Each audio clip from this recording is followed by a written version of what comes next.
Assalamualaikum warahmatullahi wabarakatuh. Perkenalkan, nama saya Nora Ayudiasti dari Prodi Pendidikan IPA Universitas Bengkulu dengan nomor NPM A1M021017. Di sini kita akan melanjutkan video pembelajaran tentang filsafat pendidikan dengan dosen pembimbing Dr. Muhammad Kristiawan SPDI MPDI. Kali ini kita akan membahas berbagai pandangan filosof pendidikan. Materi yang akan dibahas ada 6, yaitu pandangan pendidikan progresivisme, pandangan pendidikan rekonstrusionisme, sosial atau kultural, yang ketiga pendidikan tinggi, yang keempat filsafat pendidikan Ki Hajar Dewantara dan Driyarkara, yang kelima kelebihan dan kekurangan pandangan open education dan schooling society, dan yang terakhir yang keenam pandangan Al-Ghazali tentang pendidikan. Yang pertama yaitu pandangan pendidikan progresivisme dari teks 1974. Yang pertama tentang konsep, ada 8, yaitu anak diberikan kebebasan untuk berkembang secara alami. Yang kedua, minat siswa dirangsang dengan pengalaman langsung yang merupakan rangsangan terbaik untuk pembelajaran. Yang ketiga, guru menjadi sumber atau pemandu dalam aktivitas pembelajaran. Yang keempat, ada kerja sama antara sekolah dengan keluarga.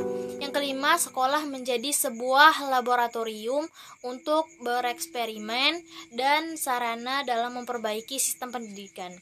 Prinsip ini menjadikan sekolah sebagai tempat yang menyenangkan sehingga anak akan bebas untuk melakukan eksperimen, bermain, dan mengekspresikan diri mereka sendiri.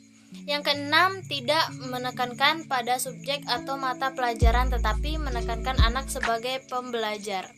Yang ketujuh, menekankan pada aktivitas dan pengalaman daripada keterampilan verbal dan literasi. Dan yang kedelapan, mendorong pembelajaran kelompok daripada kompetisi belajar secara individual serta kemajuan. Selanjutnya, tujuan. Progresivisme bertujuan mendidik individu sesuai minat dan kebutuhan.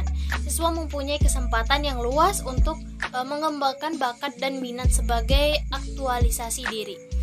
Oleh karena itu, progresivisme tidak menekankan pada apa yang dipikirkan, tetapi pada bagaimana berpikir.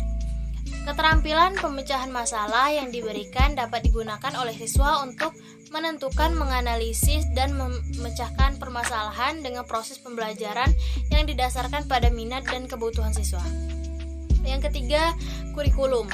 Pendidikan menekankan pada minat dan kebutuhan siswa. Penekanan yang lebih diperhatikan adalah pada aktivitas anak, kreativitas, dan belajar dari pengalaman melalui interaksi dengan lingkungan, baik alam maupun sosial. Selanjutnya, peran guru. Guru tidak memegang otoritas penuh terhadap murid.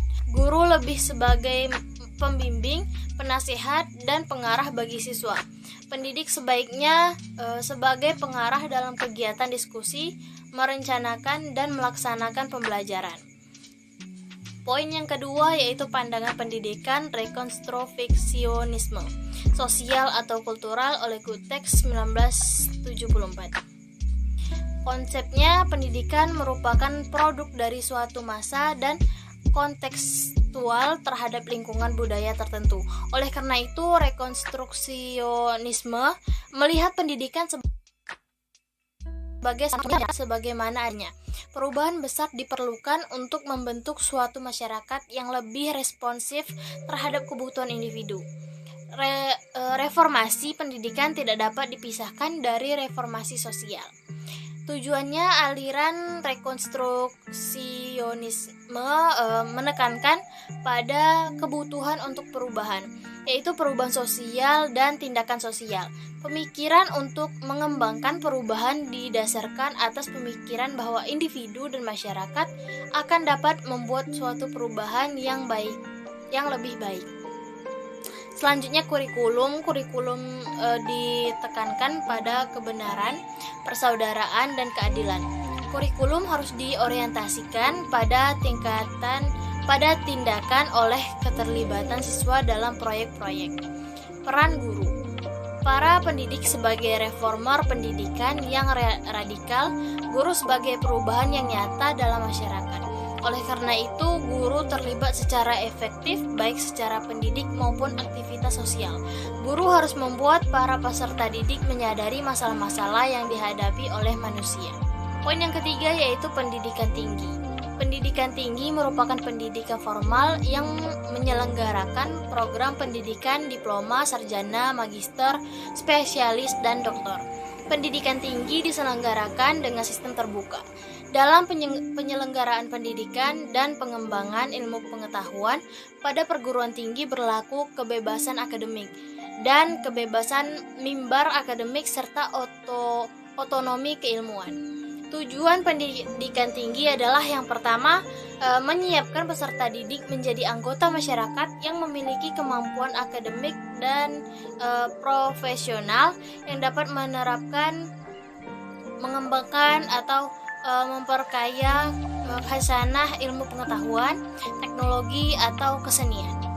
Yang kedua, mengembangkan dan menyebarluaskan ilmu pengetahuan, teknologi, dan kesenian serta mengupayakan penggunaan untuk meningkatkan taraf kehidupan masyarakat dan memperkaya kebudayaan nasional. Mahasiswa adalah pembelajar dewasa. Sebagai pembelajar dewasa, mahasiswa diharapkan telah memiliki karakter. Oleh karena itu, pendidikan dewasa lebih berfokus pada interaksi sosial serta penyelesaian berbagai masalah sosial. Brammer pada 1971 menyatakan bahwa manusia merupakan pencipta dan penghancur peradaban. Hal ini sejalan dengan Hamalik tahun 2007 yang menyatakan bahwa sekolah merupakan agen perubahan atau change agents dalam merekonstruksi sosial. Poin yang keempat, filsafat pendidikan Ki Hajar Dewantara dan Driyarkara. Ki Hajar Dewantara berprinsip bahwa pendidikan hendaknya menguatkan pada penanaman nilai-nilai luhur yang dimiliki oleh bangsa sendiri. Menurut Ki Hajar Dewantara, pengajaran harus bersifat kebangsaan. Kalau pengajaran bagi anak-anak tidak berdasarkan kenasionalan, maka anak-anak tak akan mungkin mempunyai rasa cinta bangsa dan makin lama terpisah dari bangsanya. Kemudian barangkali menjadi lawan kita. Di sini perlu berhati-hati sebab dapat merusak budaya bangsa. Dalam filsafat pendidikan, Ki Hajar Dewantara dikenal dengan sistem Among, di mana siswa diibaratkan seperti tanaman. Seorang petani yang baik memahami karakteristik tanaman.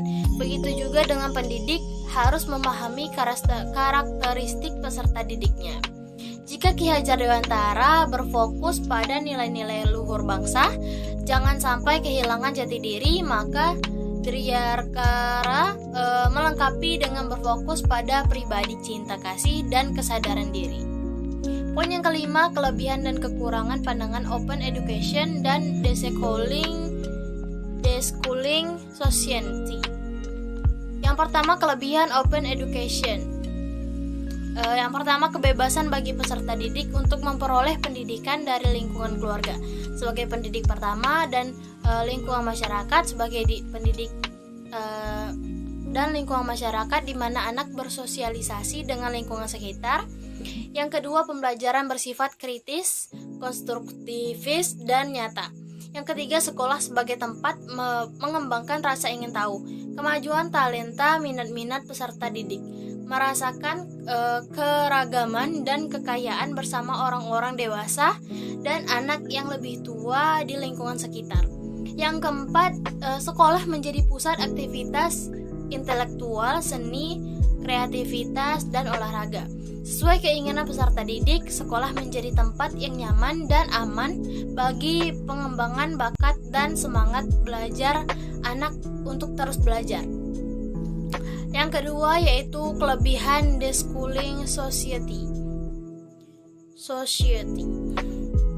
Yang pertama, memudahkan orang tua dalam menyesuaikan dan dengan kebutuhan masing-masing anak. Yang Yang kedua, orang tua dapat mengatur jadwal pelajaran sesuai kebiasaan anak. Yang ketiga, orang tua dapat menyesuaikan metode pembelajaran dengan karakter anak. Yang keempat, orang tua dapat memberikan materi sesuai dengan tingkatan akademik anak. Yang kelima, memperkecil kemungkinan hal yang dapat membuat konsentrasi anak terpecah. Selanjutnya, kekurangan open education. Yang pertama, waktu dan pekerjaan yang berkaitan dengan penyampaian proses pembelajaran jauh lebih banyak daripada proses pembelajaran secara tatap muka.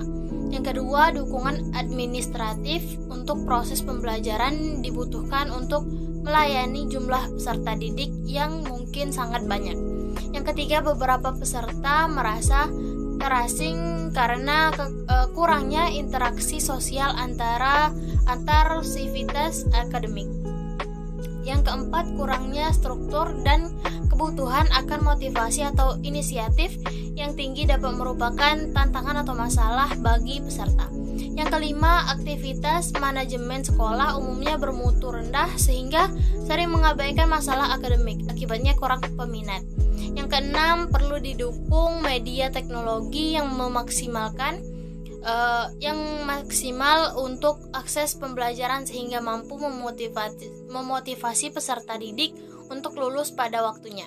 Yang ketujuh, perubahannya peran pendidik yang tadinya proses pembelajaran secara konvensional sekarang dituntut terampil menggunakan media teknologi pembelajaran. Selanjutnya, kekurangan deschooling society. Yang pertama, tingkatan sekolahnya masih terbatas. Yang kedua, masih menjadi barang mahal. Yang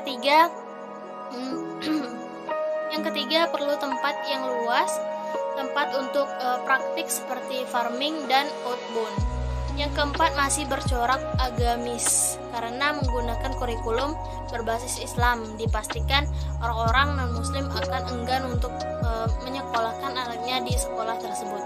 Yang kelima, belum adanya standarisasi dari pemerintah untuk melanjutkan ke jenjang yang lebih tinggi.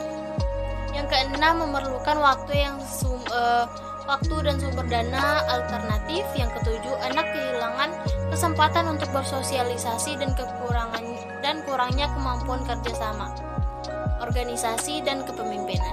Yang kedelapan, menurut orang tua dapat kehilangan waktu untuk diri sendiri. Yang kesembilan, diperlukan kesiapan dan pengetahuan ekstra orang tua. Semua orang tua tidak sepenuhnya kompeten di bidang pendidikan. Yang kesepuluh, kurangnya interaksi antara pendidik dan peserta didik, bahkan antar sesama peserta didik itu sendiri. Yang kesebelas, kurangnya interaksi ini bisa memperlambat pembentukannya polue dalam proses pembelajaran. Yang ke-12, kecenderungan mengabaikan aspek akademik atau aspek sosial dan sebaliknya mendorong tumbuhnya aspek bisnis atau komersial. Yang ke-13, proteksi berlebihan dari orang tua dapat memberikan efek samping ketidakmampuan menyelesaikan situasi dan masalah sosial yang kompleks dan yang tidak terprediksi. Selanjutnya, poin yang keenam, yang terakhir, pandangan Al-Ghazali tentang pendidikan. Beberapa hal yang patut dipertimbangkan terhadap pandangan Al-Ghazali tentang pendidikan. Yang pertama, terkait perhatian secara penuh pada studi dan tidak diganggu oleh urusan duniawi. Seorang individu tidak mungkin dapat hidup sendiri. Dalam hidup bermasyarakat inilah setiap individu belajar dari individu lain. Pelajaran diperoleh dari berbagai masalah yang ada di sekitarnya. Pada dasarnya, setiap permasalahan pasti dipicu oleh urusan duniawi atau nafsu sehingga larangan tersebut terlalu mustahil atau muskil. Satu hal yang perlu diingat bahwa belajar tidak selalu pada aspek kognitif, tetapi juga aspek psikomotorik. Jadi kita siswa hanya berfokus pada belajar, hal ini justru akan menyebabkan keterkurangan. Yang kedua yaitu terkait penghormatan pada guru. Hal ini terlalu berlebihan. Walau bagaimanapun guru juga manusia yang tidak lepas dari kesalahan dan hawa nafsu. Jika siswa tidak diperbolehkan untuk memiliki pendapat, hal itu justru mengekang Pengekangan ini justru tidak menjadikan siswa kreatif. Padahal salah satu tujuan belajar adalah untuk menyelesaikan berbagai permasalahan hidup. Penyelesaian yang diambil tentu saja memerlukan kreativitas dan inovasi. Penyelesaian suatu masalah tidak bersifat stagnan, tetapi mengikuti perkembangan. Yang ketiga terkait menghindari diri dari kontroversi akademik. Dalam dunia akademik, kontroversi merupakan hal yang wajar. Jika siswa dilarang memiliki perbedaan pendapat, hal itu justru akan menjadikan ilmu mereka itu tidak berkembang. Salah satu perkembangan ilmu dikarenakan adanya perbedaan. Perbedaan-perbedaan inilah yang dapat memperkaya pengetahuan, wawasan, pengalaman, dan ilmu seseorang. Mungkin video pembelajaran kali ini yang hanya bisa disampaikan pada sini. Lebih dan kurangnya saya mohon maaf. Pada Tuhan saya mohon ampun. Saya akhiri, wabillahi taufik wal hidayah. Wassalamualaikum warahmatullahi wabarakatuh.